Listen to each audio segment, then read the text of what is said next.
And welcome back to SuperCoach Edge.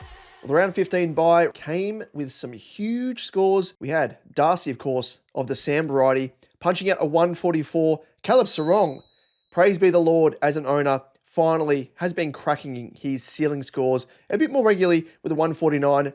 Nicky Daicos, 157, and Bont with a 177. And how about Wacko Jacko, 186, just to name a few of the solid contributors across the round.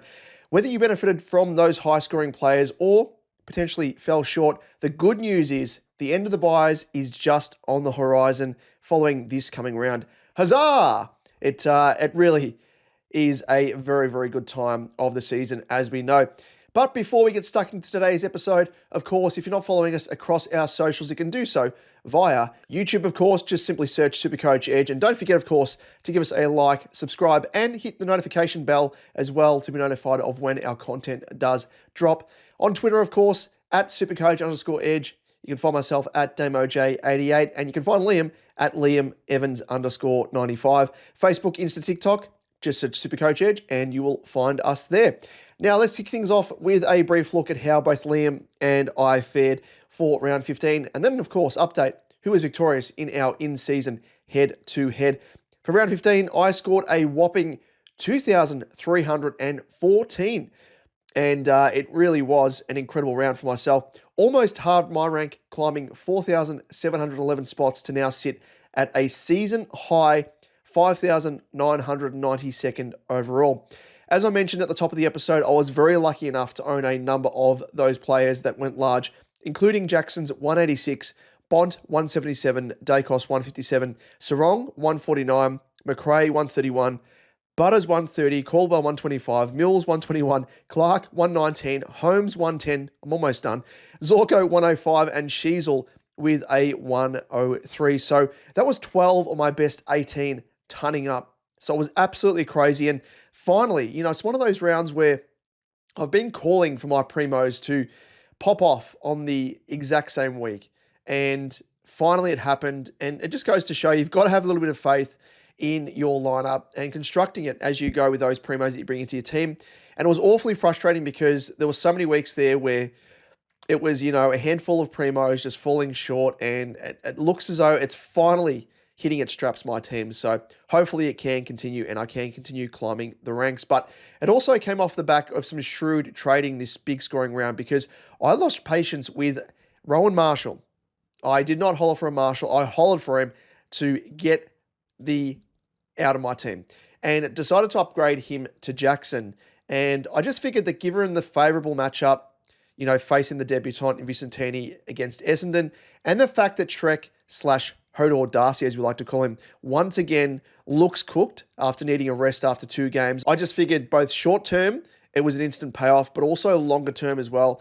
Just watching Freo's games very, very closely, I've noticed that Jackson's been kind of playing as that extra midfielder, even when he has to share the ruck with Darcy. And Darcy's on managed minutes. We don't know if he's actually going to run out full games from here on out. And it looks as though they're going to have to manage him across the course of the season, because if not, he's going to break down. And I think it looks as though that they may actually just try and, ease him into games. And who knows? I mean, there is talk about Darcy maybe being traded at the end of the season. Maybe they try and kind of keep him under wraps just in case he gets injured, because you don't want to ruin his trade capital. But outside of that, in terms of my other trade that I ended up doing, I bid farewell to Elijah Hewitt, who did his job as a very nice cash cow. And I brought in the underpriced Callum Mills for just $6,000 difference in price, which was absolutely insane value. So all that to say, if you want to look at my team in a little bit more detail, of course, I went through line by line and went through my trade plans for the upcoming last buy round as well. So be sure to check out my Team Talk episode that is now live on YouTube and also via audio podcast. As for Liam, he scored a 2027. Ranking-wise, he's now 29,471st overall. In our head-to-head, I have extended my lead 10-5 with a 287-point smashing. To be fair, though, it would have been awfully surprising had Liam upset me, given my large score in what was, I think it was an above par, well above par scoring round for myself. So the ledger between us now sits at 10 wins to 5, as I mentioned. and the differential in points has increased from 576 to 863. Now it's time though for that fun part of the episode where we unveil our wrap-up of the week in parody song form with the Round Remix. Captain Loophole, double score dream, best 18 heroes, that's the ultimate scheme. Super coach hustle, points on the board, every player stats like a secret hoard. But now is the time to get your fix, it's the Super Coach Edge Round Remix. Round Remix. For those unfamiliar with the Round Remix, if you're tuning in for the first time, each week we play a parody song which best summarizes the round that was. Now, this round's remix track is one that pays homage to, that move that I mentioned that I made myself. And I imagine a lot of people out there would have been considering it, or they might have made a bit of a similar move in order to bring the big Jackson into their team. And I did it at the expense of the underperforming Marshall, as I mentioned. And I was riding the wave of one of the best trade-ins and highest scores by one of my players for 2025 thus far. So tick for me, and I was chef's kiss. I was just on cloud 9. So let's press play on what's titled The Real MVP. Drat. Yeah. Traded out Marshall. Netty A. Netty O. Stick it out. Yeah. Yeah. Yeah. Yeah. Yeah. Yeah. Yeah. Traded out Marshall, took a wild ride. Jacko came in, slapped the VC on with pride. Lead chat said, mate, are you for real? Then he dropped 186, now I'm the big deal. Jacko, you beautiful freak, dominating the ruck on a high score streak. Captain on debut, now I strut like a king. If you're a fellow owner, let me hear you sing. They said, too risky, I said, nah, he's prime. Now I'm printing points like it's tax refund time.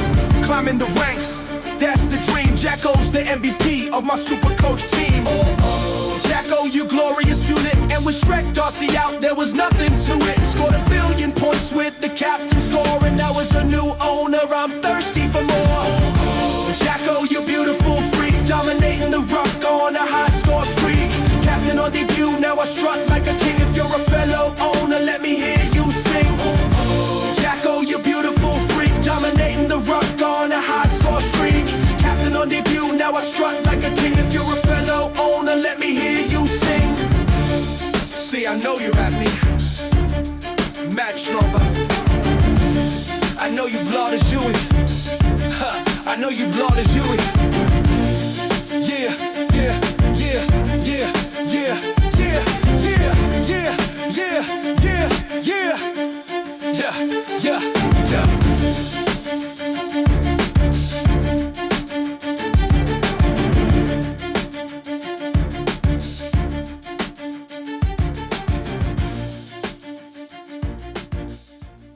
Ah, yes, Jacko, you big, beautiful bastard. The BBB, you absolutely made my week. So thank you, mate. And if you are watching us on YouTube, let us know in the comment section down below how you rate this track, because I think this might be the maybe second kind of rap track that we've unveiled. And similar to the audio sting, the music track that intros the Round Remix, it kind of had that little bit of feel to it. So don't mind it. But hit us up. Let us know what your thoughts are about this track. Also on socials as well, you can contact us and on Discord if you have a creative idea about a music track that you'd love to hear us implement. Yeah, you can just throw a song title at us, a few words of what you'd like to hear, and we'll whip it up and whack it together and press play on the coming round. Now, with the last round 16 by on the horizon, let's jump now into trade talk with The Price is Right. The Price is Right. The price is wrong, bitch.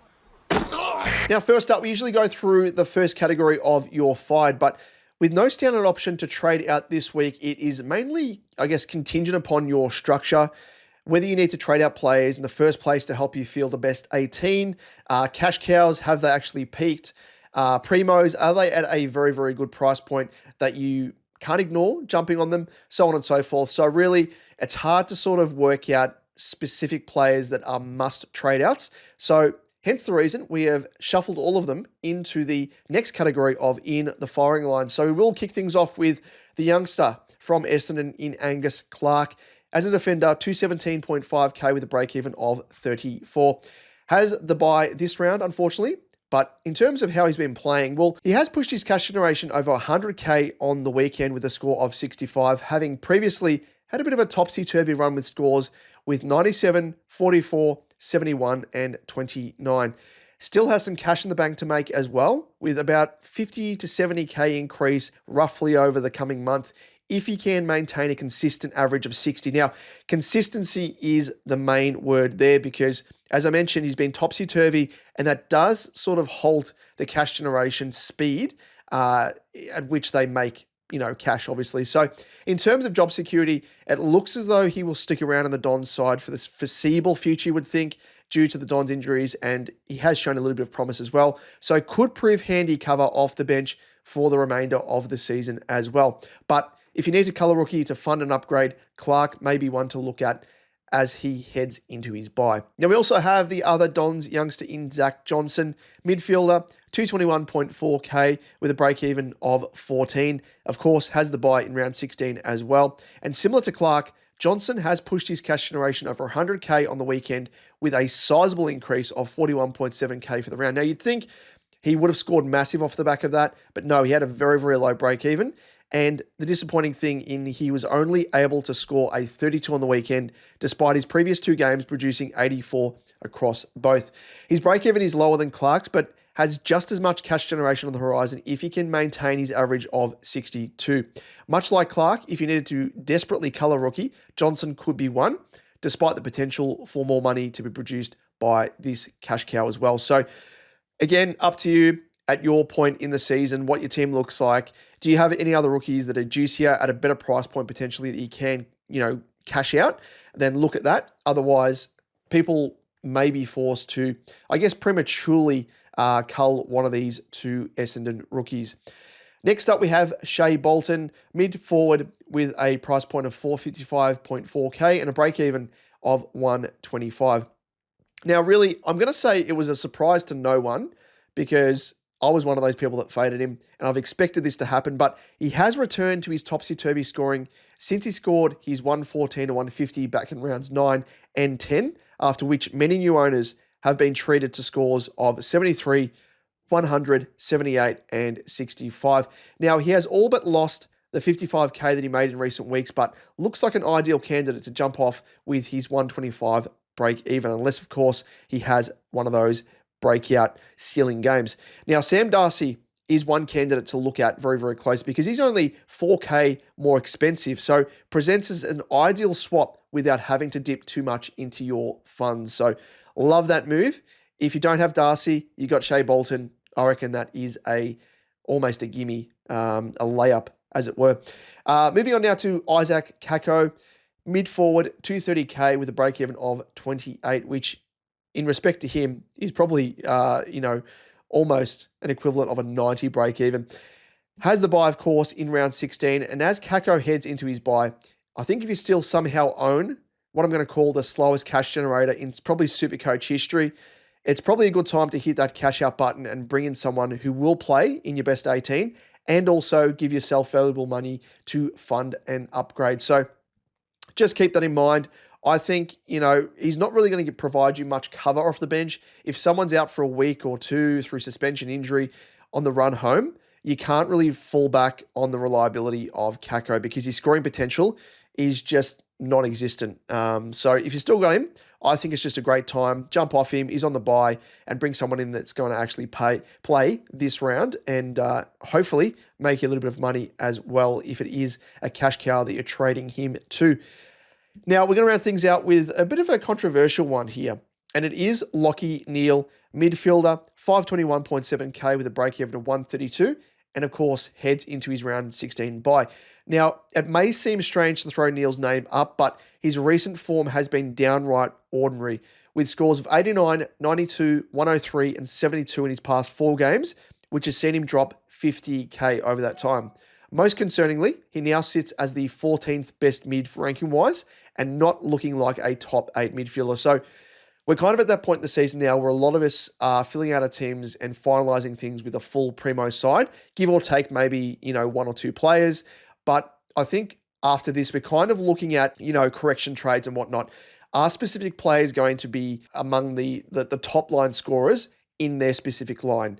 For me, I don't think Neil will be. I'm an owner of Neil. I'm looking at potentially making a move by switching him to, maybe even a Sam Darcy. Now, the one thing that concerns me with Neil is his floor scores, with just 7 of his total 15 games being below 100 plus. But I guess that's kind of, weighed up alongside the other pleasing sign, which is in the 8 games that he has eclipsed 100 plus, he has flashed his ceiling with 120 plus in 5 of those games. So, it's much of a muchness here, but for me, I think I much prefer a player with a higher floor, especially when it comes to league, cash leagues, head-to-head matchups and everything else. You want consistency, you want high floor scores because they're going to provide you with a solid scoring base every single week. Whereas if you have those players fluctuating in scores, much like him, much like a Bolton, it can hurt you on a given matchup, especially if your opponent doesn't own that player. But I think for me, as I said, I'm looking at Sam Darcy. And if you are cash strapped and looking to bring in maybe a Bont or a Butters or a Darcy, as I mentioned there, Lachie Neale could be your avenue as he heads into his bye. It gives you an extra player on field for around 16 and also potentially a better, top line player in their specific line. So now let's move into the trade-in candidates. I'm going to start things with a look at Marcus Bontempelli, midfielder, 586.3k with a break-even of 102. And Bont really reminded us that when it comes to primos, it's always best to go early on trading them in if they have a favourable matchup compared to hoping that they have an off game and drop in price further. As he's almost able to smash his 178 break-even, I think it was, against Richmond with that 177 score. So it was absolutely insane, but we know the quality of Bont, and that's kind of the gamble that you run if you're not bringing in that player in a favourable matchup. Now, you simply won't get the top averaging midfielder over the past 2 years in Bont for any cheaper than he already is, which is an insane 94.7k below his starting price. So for me, lock, load, heck, even VC if you wanted to, this round with his past 3 games against the Swans, generating scores of 109, 135, and a 131. He's just starting to hit his straps now, and, I know he got tagged by Winhager against the Saints, probably one of the better taggers out there, but by and large, Bont, given his size, given his aerobic capacity, his ability to push forward and kick goals, as we saw, on the weekend against the Tigs, he's just such a hard matchup to try and quell. And it was just really an off game against the Saints. And, that was an anomaly score. As we know, Bont, his quality, top averaging midfielder over the past couple of years. You can't go wrong. Next up, we have Tom McCarthy, defender midfielder, 99.1k bottom price with a break-even of -93. Now, we spoke about him last week for those wanting a bottom price downgrade option to free up cash. There was also a trade-in option this round. So we'll rehash what we mentioned last week, which was the fact that he was able to score an absolutely massive score, a casual 133 in his first game from 31 disposals, 6 marks, and 1 tackle. But what's even more impressive is, firstly, he was entrusted with taking kick-ins, taking 10, which was by far and away the most, with the next most being 2 kick-ins from Liam Duggan. And the other massive positive was his effectiveness with the ball, with 94% disposal efficiency, helping boost his scoring ceiling. Now, the big takeaway from McCarthy's first game is his role. He's virtually taken over Ryan Marrich's role, as that sort of rebounding player off defense, the loose man in defense, the roaming, defender that we really love seeing players play because they get those easy points, the kick-ins, everything else. So, he's only played the 1 game, and I know it's fraught with danger to bring a player in off the back of 1 game, but he's got the role. He's a mature age player, and he's going to play for the remainder of the season, you'd think. So, Tom McCarthy, for me, is an absolute layup. And I think there's a little bit of bonus as well. Obviously, coming off his bye, he gives you that extra player on field in a best 18 week. It's the last bye round. Bring him in my eyes, and save money on that bottom price point as well. Now, let's move on to Callum Mills, defender, 395.6k with a break-even of 5. And Mills went absolutely boom for those that jumped on him in his third game, smashing out a 121 after scores of 62 and 107 in his opening 2 games.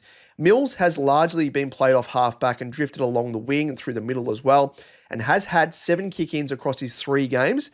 And the previous 2 weeks, Blakey has been the only other player to share kicking duties with him. So it looks as though this role will persist for the remainder of the season. Historically, Mills has the runs on the board as a primo, with previous season averages of 101.4, 112.4, 115.1, a 91.5, and a 74.4, dating back to 2020. Despite rising 38.4k on the weekend, he is still a very big bargain at his current price point. And with his break-even of 5, now could be the last chance to jump on him before he skyrockets. Let's move on now to Sam Darcy, the absolute dynamo youngster from the Western Bulldogs. As a forward, 459.7k with a break-even of 19. So for those that jumped on him on the weekend, despite a massive break-even of 147, would have been very, very pleased as he almost smashed that break-even with a score of 144 in a big game against Richmond, which we warned was on the cards. But for those that chose to wait, thankfully, he didn't rise in price. So you can still get him at his huge value price point. In fact, he's actually 1.6k cheaper. Hey, every cent counts. Selecting key position players is always fraught with danger, but Darcy is a different beast, it would seem, with scores of 76, 117, 125, 141, and an 87 across his first 5 rounds of the season before he went down with injury. And even more impressively, his return from injury against the Saints returned a score of a 108, and that 144, as we know, against Richmond is the absolute cherry on top. As we outlined last week, if you discount his injury game, his true average is 114 compared to 101.8, which would have him ranked as the 3rd best averaging forward currently behind Baslenka and Luke Jackson. So if you're in the market for an upgrade in your F6 or even a flex position, look no further. Next up, we have Jack Macrae, forward midfielder, priced at 493.2k with a break-even of 72. Now, his ownership has halved since he was sidelined with a punctured lung, and in his second return game, he recaptured some of the early season piggery we loved with a 131, prompting many former owners to think about getting him back in that may have traded him out when he was injured. Whilst Macrae may have dropped 26.8k due to his score of 87 the previous week, he is now on the verge of skyrocketing and making back that lost value. He faces Freo this weekend, who he scored 160 points against back in round 8, so could be one to look at as a potential in. Next up, we have Zach Butters, the buttery one, midfielder, 586.7k with a break-even of 114. And the buttery one has been the picture of consistency all season, with just one score below 100 across 11 games for an average of 120.1. He comes in 62.2k cheaper than his starting price and is an out-and-out bargain. So if you have yet to own this primo, make sure you strongly consider bringing him in. Only query is now, he faces Carlton this round and could attract tagging attention from Chincotta. So it's up to you if you would prefer to wait a week, but his break-even of 114 is still achievable given we know Butters' quality. So flip a coin, do what you want. If there are other players that are cheaper price point, lower break-even that you need to bring in, you could probably wait a week, but we all know what Butters can do. Next up, we have his teammate in Jason Horne-Francis, forward midfielder, priced at 472.6k with a break-even of 54. He dropped a further 19.3k on the weekend off the back of an 88 on the weekend against the Swans, but with a low break-even, this could be the cheapest you'll find the Horn bag, now 64.4k below his starting price. There still seems to be a bit of a slight worry with his shoulder niggle, but regardless, he is seemingly on managed minutes in his first 2 games back anyway, so the upside with greater minutes could come greater score with a healthy 1.6 and 1.1 points per minute in those games. So it's just a given there. Once that starts to be scaled up, he will get his hands on the footy a little bit more, and he just has an impact whenever he's on the field. So don't mind that as a cut price option. To round things out, though, we have Bo Allen, mid defender, 119k with a break-even of 1. Now, the number 16 pick from last year in the draft has had a rocky start to his Eagles career with a first-up score of 36 on debut before starting as a sub for scores of 3 and a donut in his next 2 games. This did see his starting price drop from 136k to 117.7k before he scored a more respectable 69, ding ding, in his full game. He now comes off a bye with a very low break-even, of course, of 1, holding handy DPP, and looks as though the Eagles are going to let him carve out a spot at senior level. But the worry of McQualter pulling a shifty and using him as a sub does lurk in the background. We've seen how he's played, Clay Hall as one of those players, and so on and so forth as well. So really just keep that in the back of your mind. I don't mind him, but yeah, it's just a little bit of a worry. Let's segue now on the bubble, other rookies that are coming off 2 games and about to skyrocket in price potentially. We have first up Sam Butler as a forward, 126.6k with a break-even of -51. Butler, he has returned from a broken leg that sidelined him in 2024 and comes at a cheap price point. He now returns from his bye, having scored 55 and 70 in his opening 2 games for the season, and promisingly has seen rotations through the engine room as well, with 33% CBAs in both games. Has also been eased back into senior footy with 66% time on ground for both of the games, so can expect to see that increase, which should hopefully increase his scoring capability as well. As for his job security, we can't be too certain longer term, but can only hope that he sticks around for the Hawks and makes some bulk cash for those that are looking for a nice cash cow. We also have Manny Liddy, mid, 99.1k bottom price with a break-even of -35, and the mid-season rookie draftee. He's played 2 games for Port for scores of 34 and 59, playing mainly across the wing. Looks as though Port drafted him for this specific position, so could be given time to adapt to this spot in the senior side, giving him a little bit of job security. But if performances falter, as we know, he may find himself out of the side, as that newbie scapegoat tends to happen with coaches. They're like, you have to make changes. First change we'll make is the newbie. So it's hard to say with complete confidence longer term, but you would think, he is, mature aged. He will adapt a little bit quicker to senior footy, you would think. So they will give him a fair crack. Now, to round things out, we have Archer May from Essendon as a forward, 99.1k with a break-even of -62. Has the buy this round, but if you are desperate for bottom price rookie to free up some cash to help fund a primo trade in via a secondary trade, and you perhaps already own Tom McCarthy, he might be an option. Scored 37 and 83 in his opening 2 games, but as a key forward, we expect his scores to fluctuate, as we know. So keep that in mind if you're trying to bring him in as a cash cow, as the generation in cash may be a slow burn. With that now, let us move on to the next segment, and of course is the one where we always chat about who can we put the VC or the C armband on. It is, of course, I'm the captain now. Look at me. I'm the captain now. In I'm the captain now, we chat about the VC and C options, the hottest ones that you may have for the upcoming round of SuperCoach. As always, we've scrounged through the data and found the best options for you to consider and narrowed it down to our top options. First up, we have Nicky Daicos. And you'd hate to be the Eagles right now facing a rampaging Daicos, fresh off a dominant 157 despite being tagged by the Saints. The Eagles have conceded the 3rd most points to opposition mids over the past 5 games, and Daicos has scored a 147, 123, and a 125 over his past 3 encounters against the Eagles. So all I'll say is good luck, West Coast. And for those of us that own Nicky D, he is a prime VC/C candidate. Next up, we have Bont, Marcus Bontempelli. He came out breathing straight fire against the Tigers, smashing out a 177 after a lowly performance against the Saints. He now faces Sydney, who he has scored 109, 135, and a 131 in his past 3, and will look to continue his dominance against a struggling Swans outfit. We also have Luke Jackson. Now, Jacko comes off his massive 186 score and now faces the Saints, who have conceded the 6th most points to opposition rucks over their past 5 games. Jackson has scored a 64, 154, and a 61 in his past 3 games against them, but the most notable was that 154 was the game that he last did solo rucking against the Saints in 2024. So if Darcy is to miss again, it elevates Jackson into VC or C territory. Next up, we have Noah Anderson, who comes off scores of 152, 113, 146, and a 139 in 4 of his past 5 games. So Ando is in ripping form. He now faces the Ds, who he has scored 109, 122, and a 189 in his past 3 against. But does Goodwin try and quell his influence by playing Langdon as a tagger against him? Maybe, just something to keep in mind.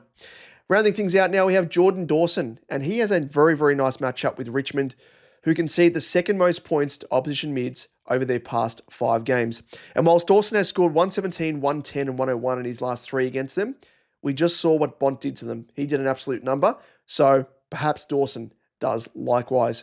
Now onto our captaincy head-to-head tips. Last week, I had the first choice and took Bont, who scored, of course, that juicy 177 against the Tigers, whilst Liam opted for Cherry, who won a disappointingly 79 against the Dons, which gave me a large 98-point win. This extends my lead to 2, with a ledger at 7-5, and the differential in points now sitting at 83 points in my favour. Now, Liam has the first choice this round, of course, and he is opting for Nicky D. And I'm going to go for, let's just go matchup based. I might go for Jordan Dawson. I do like the look of Bont, though. Jacko potentially, don't know if, Shrek Darcy's going to play until team sheets are released. So I think I'll go for Jordan Dawson as a little bit of a left field one.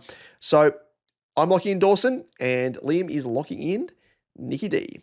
But now let's jump into our next segment. Of course, it is where you throw questions our way, and we happily answer them. It is So Good, Man. Wait, Jimmy, what? It's all good, man.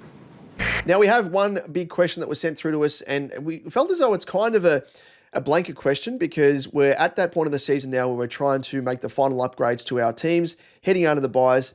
And it was a question sent in by Lee Grantois on Twitter, and he asked, 2 upgrades needed for 23 primos in his position. He has 9 trades left, but crap rookies. Is going 2 down, 1 up for both upgrades too risky? And in brackets, he said, also haven't had a moment yet, but congrats on your family upgrade. Thank you, mate. Little Felix is going well. Now, in terms of that, I mean, you've got 9 trades left, which is probably more than a majority of the competition, I will wager. 2 down, 1 up means you've virtually going to make 3 trades for both upgrades. And it would leave you with, obviously, that's 6 trades, and 6 out of the total 9 you have left means you've got 3 trades left for injury and suspension corrections. So I think you're kind of running a little bit of the gauntlet there. I like to always have 4 trades up my sleeve for injury corrections. The way that I'm doing it myself with my own team now, I'm down to 4 trades and I have only the flex to upgrade.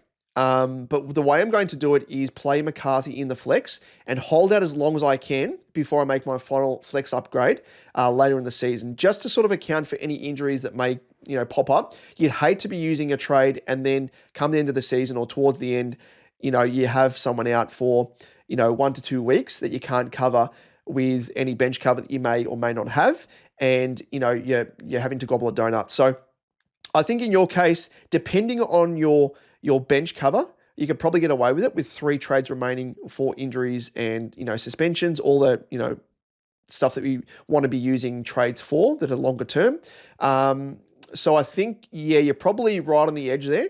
Otherwise, if you've got potentially, a rookie, say one of the 2 Essendon rookies in Johnson or Clark, you may have to run a little bit of a risk maybe of holding one of those guys and hope that they make a little bit more cash than what's projected.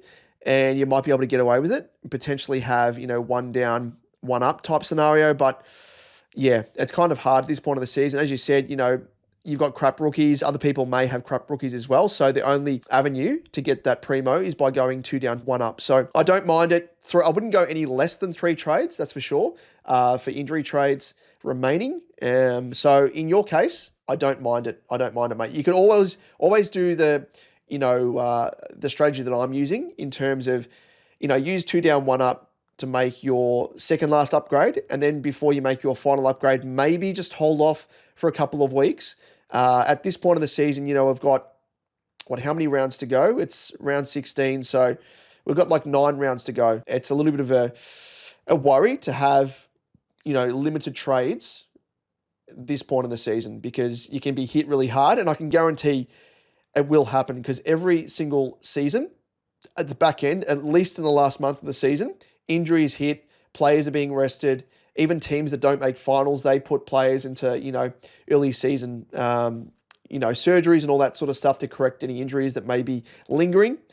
So just keep that in mind. But in your case there, Legrand Trois, I don't mind your positioning. But with that, ladies and gents, that brings us to the end of the show. But before we go, of course, don't forget to follow us on, of course, YouTube. Just simply search SuperCoach Edge and don't forget to like, subscribe, hit the notification bell, all that sort of stuff. On Twitter, at @Supercoach_Edge. You can find myself at DamoJ88. And Liam, you can find him at Liam Evans _95. Now, Liam is well, of course, he is actually tied up with some work as per usual, but he is prepping to head across to Japan, as you do. So he will be enjoying the school holidays, I think, whilst doing that. So all the very best to him. So you're going to have to put up with me a little bit longer riding solo, but we will try and get potentially some guest co-hosts on across that period as well. And of course, you can find us on Facebook, Insta, TikTok. Just search SuperCoach Edge and you will find us there. Well, best of luck for the last buy round. Let's make it a good one. And we'll see you next week to do it all again.